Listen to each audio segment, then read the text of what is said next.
करते हैं। इस व्रत के साथ एक कथा भी पढ़ी जाती है। यहाँ वही करवा चौथ की व्रत कथा दी गई है। प्रारंभ। बहुत समय पहले इंद्रप्रस्थपुर शहर में वेद शर्मा नाम का एक ब्राह्मण था। वेद शर्मा ने लीलावती से खुशी खुशी शादी की थी और उनके 7 महान पुत्र और वीरवती नाम की एक चतुर बेटी थी। 7 भाइयों की इकलौती बहन के कारण उसे न केवल उसके माता पिता बल्कि उसके भाइयों ने भी लाड़ प्यार किया। एक बार जब वह परिपक्व हो गई तो उसकी शादी एक उपयुक्त ब्राह्मण लड़के से कर दी गई।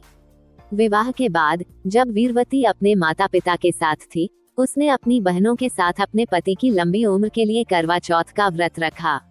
करवा चौथ के व्रत के दौरान वीरवती की भूख सहन नहीं हुई। कमजोरी के कारण वह बेहोश होकर जमीन पर गिर पड़ी। सभी भाई अपनी प्यारी बहन की दयनीय स्थिति को सहन नहीं कर सके।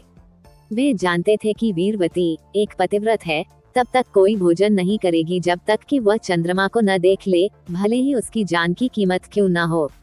सभी भाइयों ने मिलकर व्रत तोड़ने के लिए बहन को बरगलाया करने की योजना बनाई। भाइयों में से एक दूर के वट वृक्ष पर छलनी और दीपक लेकर चढ़ गया।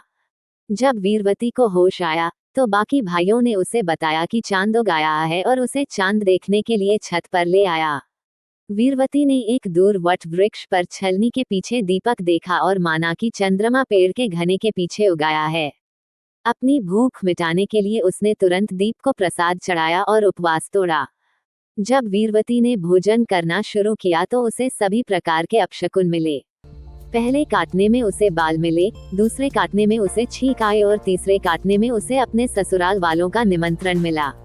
पहली बार अपने पति के घर पहुंचने के बाद उसे अपने पति का शव मिला। अपने पति के शव को देखकर वीरवती रोने लगी और करवा चौथ के व्रत के दौरान कुछ गलती करने के लिए खुद को दोषी ठहराया। वह बेसुध होकर विलाप करने लगी। उनका विलाप सुनकर इंद्रदेव की पत्नी देवी इंद्राणी वीरवती को सांत्वना देने पहुंची। वीरवती ने इंद्राणी से पूछा कि करवा चौथ के दिन उसे ऐसा क्यों मिला और उसने अपने पति को जीवित करने के लिए भीख मांगी।